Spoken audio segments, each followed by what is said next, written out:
Welcome to the Fantasy Football Hub YouTube channel. Today I am joined by FPL expert FPL Heisenberg to give you some midweek tips and advice. It's a very quick turnaround this game week from 15 to 16. Recording this on Thursday morning ahead of the deadline for Gameweek 16, which is Saturday morning. So yeah, Wes, you've had 9 out of 11 players play so far in the previous game week, the current game week to be fair, at the time of recording, and you're sitting on a healthy green arrow. How's it going? Yeah, it's it's a weird one. I suppose it's decent so far because no one's really punished me, and I've got a few small returns. Quite enjoyable Darwin 3-pointer, given the fact that it was a he was benched. He comes on, he gets a stupid yellow card, and then in the 90th minute, in my opinion, he probably deserved a second yellow card for his tackle that led to him getting the assist. I don't know if you've seen it yet, but yeah, I've seen it. It's from behind, which is the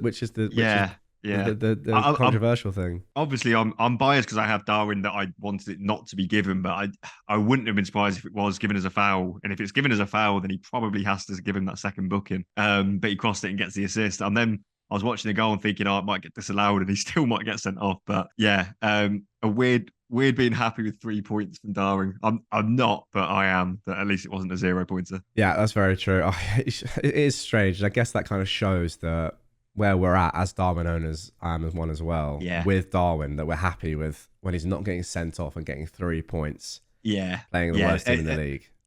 Yeah, no, it's back to a more serious point now. I am frustrated with it. I guess, like I said, the only sort of saving grace is I'm personally comparing him to Watkins for who I took him out for 2 game weeks ago. So at least he's clawed back a couple of points on him. Isn't ideal, but yeah, I just felt like I was going to once Darwin was benched, I thought Watkins was going to punish me even more. But yeah, frustrating when I got Darwin obviously before the Fulham game, knowing that there was a chance of a benching this week. What I was hoping is Klopp's been quite careful with him. He hasn't played him that many minutes in terms of over the course of the whole season, resting him in a lot of midweek games. So I thought that he could actually play 3 Premier League games in a row. And then because Liverpool tops their group, when in between 16 and 17, there's European fixtures, that's when I thought Darwin would get his rest. But it turns out that he got a rest midweek as well, which was, we knew there was a chance that we know he's not a fully nailed on player like a Haaland or, Son or someone like that. But yeah, it was a risk. And even off the bench, he had a good chance to score, or a decent chance. So again, could have got something off the bench. Sheffield United weren't terrible either, so it was just one of those nights. Yeah, I'm looking at the rest of my team. A little bit annoying that Simicast missed out, and then last week I had Charlie Taylor. Charlie Taylor 10 points on my bench, but he got stuck on my bench this week. When I actually need Taylor, it's 1 point, but Taylor is what he is. He's not going to return many points realistically. And I'm actually happy to get Palmer points as well. That's the other one that's very pleasing because I've had him longer than most people, but I've not benefited from him at all because I've just missed I benched him for his hauls, whereas now I've got no benching headache. Semenyo is going to be my bench player, and Palmer's going to play week in, week out for a really nice fixture run for. I was including Man United in the nice fixture run, to be fair. Not that it really worked out that way, but yeah, nice fixture run for Chelsea now. Yeah, and obviously Son and Cher still to go. Two pretty decent assets, of course. But I think just looking at the stats, it feels like the majority of people have around 3 players left. So perhaps the rank might come down a bit. But when you are sitting on a 330k green, it's not the worst. I think I will get pegged back a bit. People like Gordon and Trippier could hurt me. Maybe the likes of a Bowen. But yeah, I kind of need those sort of players to stay relatively quiet. And hopefully Shah and Son can do the business for me. I guess captaincy as well is kind of a moot point, being the fact that Salah and Haaland both blank. Salah slightly better. Saka, again, better slightly, but again, it's not really going to be, it's not one of those weeks where captaincy out of those 3, and obviously Son was another option, wasn't he? Well, this is what I was going to say. If you remember, back to last week's video, the Fantasy Football Hub AI tool or predicted points was saying that, look, to be fair, it was very close, but Son was predicted to score the most points. Right now, if I offered anyone, obviously, the chance to swap from their captaincy, you would do it unless you've gone Super Maverick.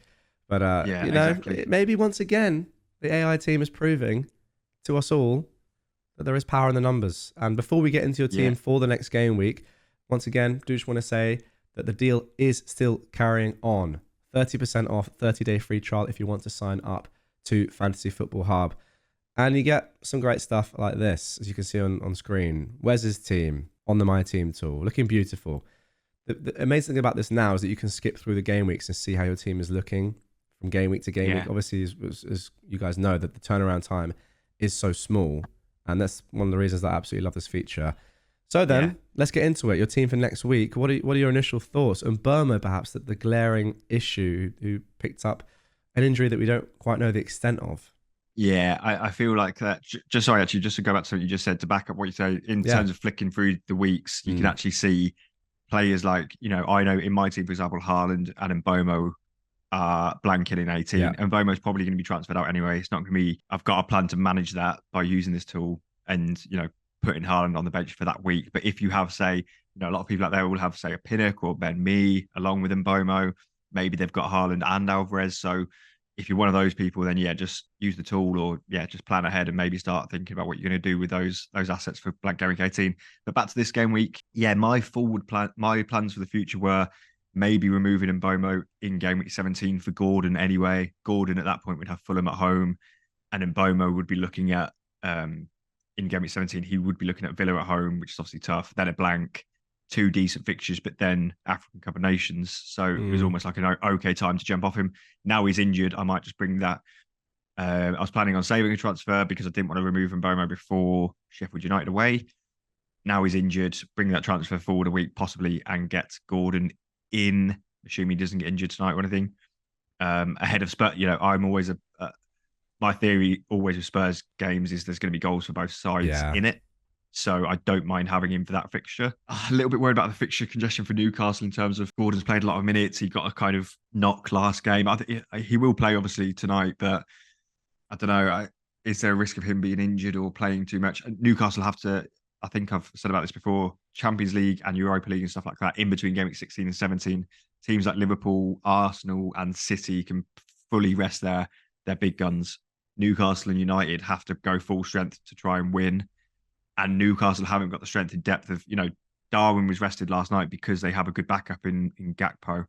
Whereas with Newcastle at the minute, with how many injuries they've got, Gordon's just going to play and play and play, which is good, obviously. But does that mean that he'll get injured in the Champions League or, I don't know, play in the Champions League and maybe get rested in one Premier League game? I don't know. I don't think so because, like I said, there's no one really to come in for him. So, I don't know what your thoughts on Gordon are. I don't think, I agree with you. I don't think he's going to get rotated. I just think that, overuse. Kind of just playing too many minutes might be more of an issue, which is hard to predict. But you can see already picked up a little bit of a knock. If he is fit, he's probably going to have to play, at least 75, probably a full 90 once again and again over this period. 2-3 games a week. It has to take its toll at some point. And we saw it when they. How it will affect the whole team. We saw it when Newcastle went to Bournemouth and they had so many injuries, and the players they did have out were so tired. They had a really poor performance, understandably. Then the international break came at a decent time for them, and they came back obviously a bit more fresh and did well against sort of Man United and things like that. But I do worry about. That's the reason why I've almost avoided Gordon until this point. It just hasn't quite worked to get him in my team. I even backed him pre-season, but so I do like him as an asset, and I have done for a while.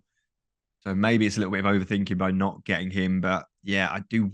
I just have a slight concern, but I don't think it'll be enough to put me off. The Spurs fixture won't be enough to put me off, especially as even if he blanks in that one, then he's in place as my, he was going to be my future transfer anyway.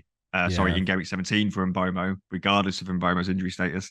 So I'm not going to do Mbomo to someone for some like a 1 week punt and then move that player straight on to Gordon. That just doesn't make sense.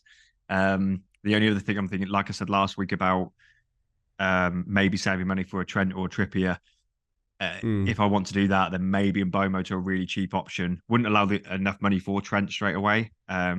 Get me closer to Trippier. But freeing up money from that slot could be a good thing to do. But again, Gordon's a player I really want, so I probably will go for Gordon. And again, can't see me getting Trent or Trippier for the next 2 or 3 weeks, unfortunately. And it's not me. Again, if you're out there and you want to get them in, I fully support that, and I wish I could. But I don't see a way of doing that for my team unless I sacrifice Gordon.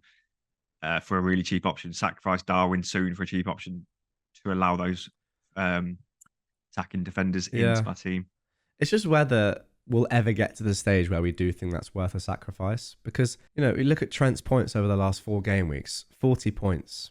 It's really starting to assert himself back into the force that we know he is. However, He's at 8 million now. It's just so expensive. It's like sort of Watkins level of price. Yeah. And when you have the players like Gordon in midfield, you're not going to sacrifice a Gordon to go down to enable a defender up. It's just not worth it.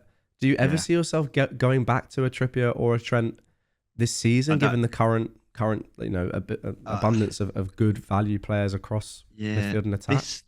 This season, I think yes, there will be definitely a possibility. Just in the short term, for me, it would just take too many it would use up too many transfers. It would be taking out too much money from my forward players, and it would mean a big. If I did want Trent this week and I was taking out on Bomo, I'd have to take out and Bomo, Darwin, Simicast, for example, to go for Trent, really cheap mid, and a cheap forward who I possibly don't want as well. So it would upset the balance of my team, and it would cost me 8 points. Yeah. So I'm just gonna have to suck it up. I think if I was on a wild card, I think I would have probably at least one of Trent / Trippier, probably Trent, and then maybe accept having a cheaper Newcastle option. You could get like Gordon, Livramento, and Dubravka, for example, and just take Trippier on the chin.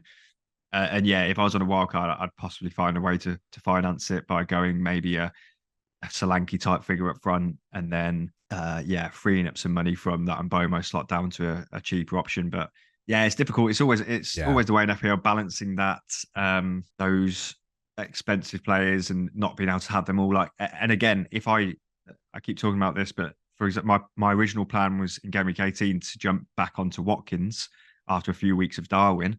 But obviously to do that means, again, even in Gameweek 18 time, I'm going to be using my money on that Watkins slot rather than on the likes of Trent or Trippy. But yeah, I'm pretty sure everyone out there wants Trent, but whether we can get him in or not is a different matter. I'm not willing to take him. If I take a -8 to get him this week and Trent goes ahead and gets a nice score, say 10 points, then I haven't even benefited from it. So yeah, I won't be. It just doesn't fit. It just doesn't. It's just not possible for my team right now. And yeah, if I did manage to achieve it, then I'd be sacrificing elsewhere. And then maybe Gordon and Watkins would pop up with points, and I'd be gutted that way. So it's always the seesaw or whatever you want to say. Yeah. Let's talk about your defense though, because it is clearly the weakest part of your team right now. I like the Leno pick once again, being rewarded for having Leno in goal. That was nice. A very, very solid clean sheet once again. He remains a good pick, in my opinion, at 4.7. We'll see how Dubravka does. Obviously, you've avoided going there for now, but you didn't need to because you had Leno, who came in with a very solid 6 points this game week. But defense, that is the clear issue in your team. It's a clear issue in my team. It's a clear issue in the majority of teams, even with the Mbeumo injury. It's a week where I'd love to have 2 frees. I'm slightly annoyed that I've only got 1 with the Mbeumo injury now. But just running through your defense and the fixtures, we have Gabriel, who is relatively nailed, but Villa away. I mean, he's solidly nailed. Cher, who is definitely nailed, but Tottenham away. Yeah. Then we have Simicast, who unfortunately now isn't nailed. Probably expect him to start, but can't be too sure on that with a decent fixture. Palace away. Cash, who is just not nailed at all now. Arsenal at home. And then Charlie Taylor away at Brighton.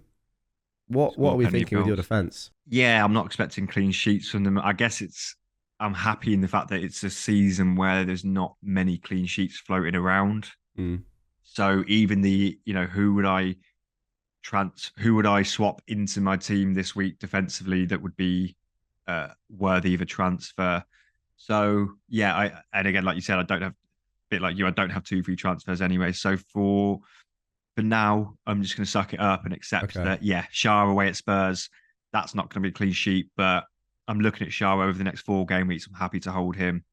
Gabriel, the short-term fixtures are actually very tricky for clean sheets for Gabriel. The next 3 are horrible for clean sheets, I guess, but I think I'd probably err on the side of, okay, at least in the likes of Gabriel and Shah, they're playing for the 2, statistically, the 2 best defences, I believe. Yeah, 100%. Or maybe they're at least in the sort of top 3 or 4. But that's very important. It's a very important point because we've seen them do well against strong attacks.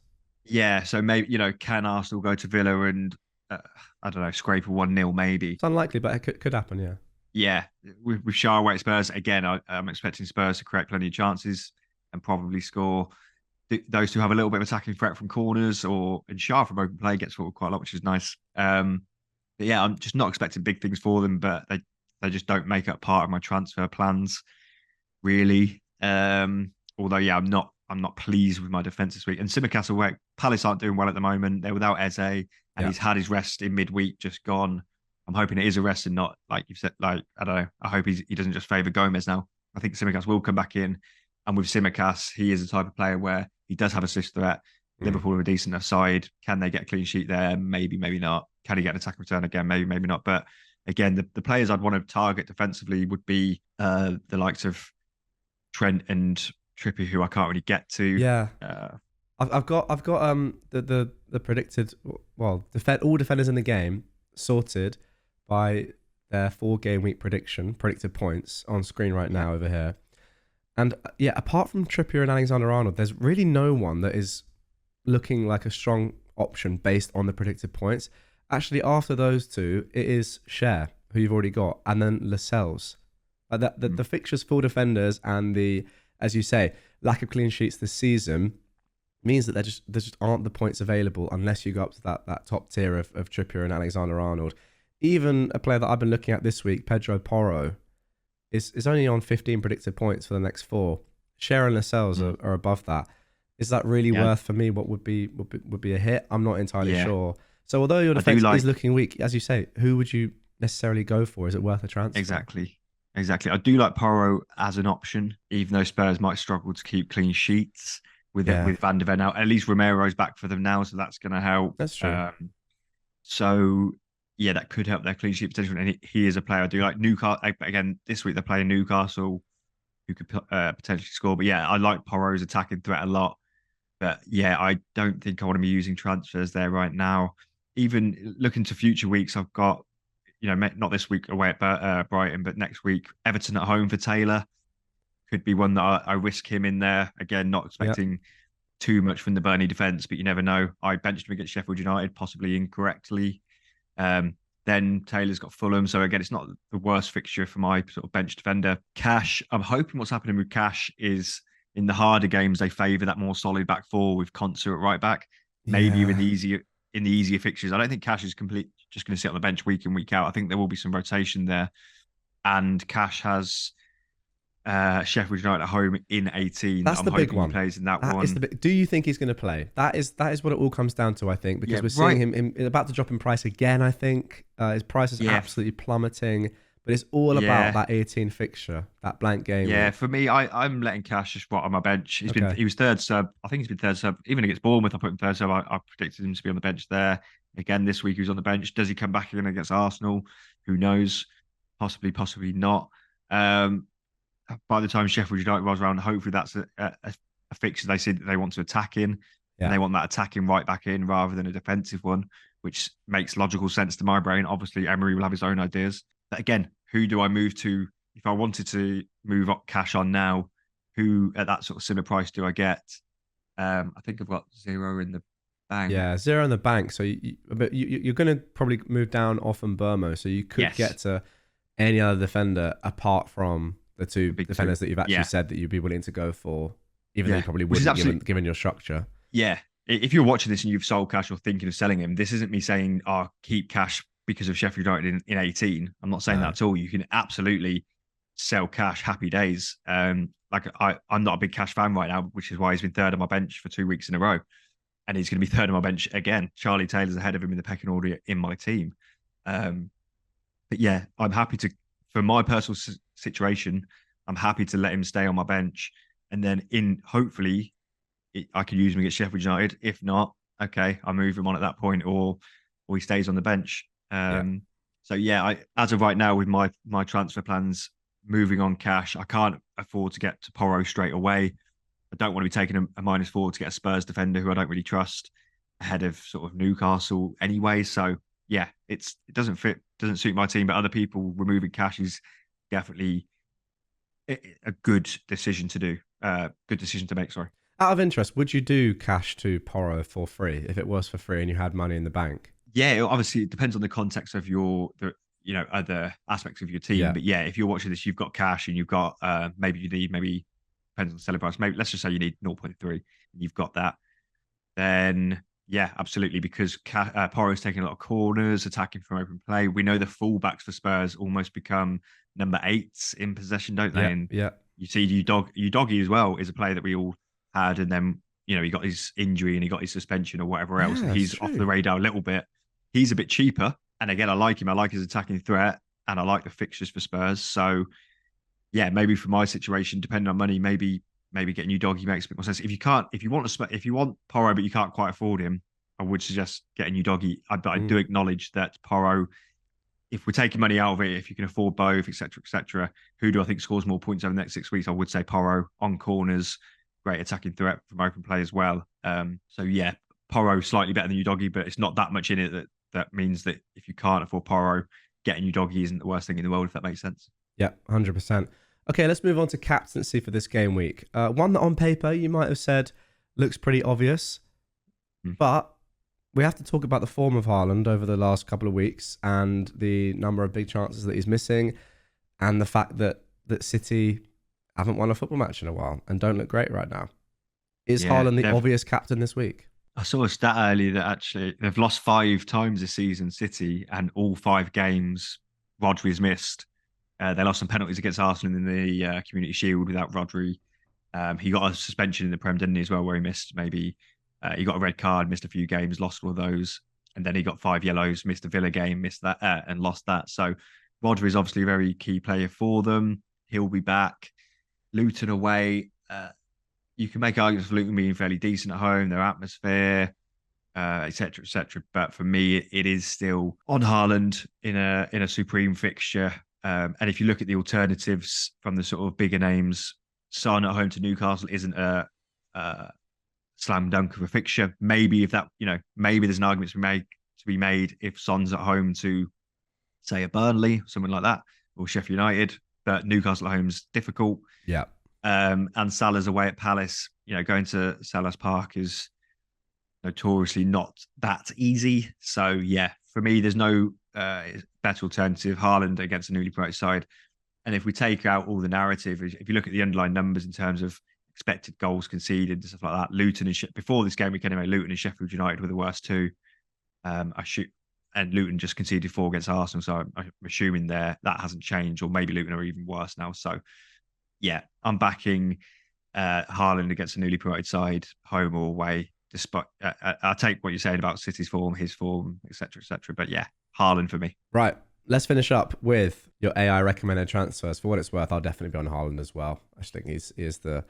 I don't love it, but Luton still are conceding a lot of goals, despite the fact that they're playing well. Right, AI recommended transfers for you. Where's the recommended option? And by the way, of course, this all depends on Mbeumo news. If he's out, obviously that will see his predicted points plummet. Not playing in 18, as you've mentioned, but if he's not playing in 16 or even in 17, then yeah, he's the obvious sell this week. Yeah. The recommended option, though, for you is actually to bank your free transfer this week. Obviously, again, with the caveat that we're not sure what's going on with Mbeumo. But the alternative, and I guess this is if Mbeumo is going to be out, is Mbeumo out, but not for Gordon. Actually, for Hwang Hee-chan. Which, as I drop my toothpick here, what do you think about him as an option? A name that we've not mentioned yet, but once again, a really, really strong score. Very strong season from him on the whole. Really like him as a player. Have done it even last season when he wasn't, or a couple of seasons ago. He's not really been an FPL asset sometimes, but you watch him play, he's a good player. Now he's obviously turning that into FPL potential and FPL points, I should say. However, the reason why I won't do that is I kind of made my bed with, when I bought Son in, I was like, and Semenyo, I bought in 2 players going away to either the AFCON or the Asian Cup in those players. Very good point. I knew I had Mbeumo, but I knew he was on the chopping block ahead of his blank in Gameweek 18. And I've also got Salah. So if I bought in Hwang now, I'd still stay with the same amount I'd be using a transfer on a player that come to Gameweek 21, I'd need to use another transfer to get him out. So yeah, it's not necessarily I don't have to play like this. I could do it and then use transfers later down the line, but it's definitely a tick in the box of, if you're comparing those two player for player, it's a tick in the box of Gordon in terms of Gordon doesn't have that concern in the future. And I think I want Gordon anyway, based on he was my planned transfer in for Fulham at home in the following week. So why not just move 1 week earlier, get him for a game where there should hope to be goals away at Spurs. But yeah, I like the Hwang suggestion. I like him as a pick. I'm definitely not trying to put anyone off of him. And it very much depends on your setup and what you plan to do for the AFCON and stuff like that and the Asian Cup. But yeah, for my situation, getting another player in who's going doesn't make sense when, like I said, I brought Son in knowing that I could remove Mbomo soon for a non-AFCON/Asian Cup player. So to bring in Hwang wouldn't make sense for me. But yeah, like him, great player, and I'm sure he'll score points over the next few weeks for sure. Yeah, it's funny. I've actually just clicked on don't recommend for Hwang, which is a good thing you can do on Fantasy Football Hub's AI recommended transfers, because, as you said, that's a very solid reason for not wanting to get him in. And importantly, the predicted points only go up to game week 20. So it looks like a 5-game week window rather than going to 21 and beyond that. And then Gordon comes in. So it's just whether, you back Hwang long term over Gordon. I think the flag as well is playing a part with Gordon's predicted points as well. I don't if he wasn't flagged, then I'm sure that he'd have higher predicted points. So yeah, it's up to you to use your interpretation on Gordon v Hwang. Personally, I agree. I think Gordon's just in the form of his life. Not saying that Hwang's not, by the way, but Gordon's playing for a much more attacking team, and I think I would go there. Okay, Wes, that is going to do it for this one, unless there's anything crazy that you think we've missed. I don't think so, no. And relatively happy just looking at my team with the setup of it and stuff like that. I've got Semenyo with some good fixtures coming up for my bench player. So if I do need a bench player in this busy period, I've got him, who I do prefer to Archer. He looks sharp again, Semenyo. So just looks like a good pick. Not being talked about a lot, but yeah, I think he's the best. If you need a budget forward to afford the likes of a Trent or Trippier, I think everyone defaults to Archer, but Semenyo for me is the better pick of those two. Playing for a better team, better on the stats, better on the actual output in terms of goals and assists and stuff like that. So, and his fixtures soon are going to be, after this week away at Old Trafford, it's going to be Luton, then Forest, then Fulham. So yeah, nice fixtures. You could even start him in some of those games. But yeah, I think that's it from me. Everything I wanted to say. So yeah, all good. Good stuff. And obviously, Mbomo news dependent. I'm sure that will affect what you do with your transfers this week. I think he's out. You think he's out? Again, we're not medical experts, so definitely wait for news. But just based on how he left the pitch last night, I'd be very surprised if he's ready to play 3 or 4 days later. Just my interpretation. I could be wrong, but that's how I see it. No, I mean, I think, to be honest, it is probably quite likely that he's out. Playing Saturday, 3 o'clock as well. So really not much turnaround time at all. Yeah, there we go. If you do want to see what Wes ends up doing with his transfers, then once again, if you do sign up to Fantasy Football Hub, link down below in the description and the pinned comment, you will see Wes's transfers locked in come the deadline in his weekly, or to be fair, this week, twice a week, team reveal article. Wes, thank you very much as always, guys. Good luck this game week. Hope for some more green arrows, and we will see you all next week for another game week preview.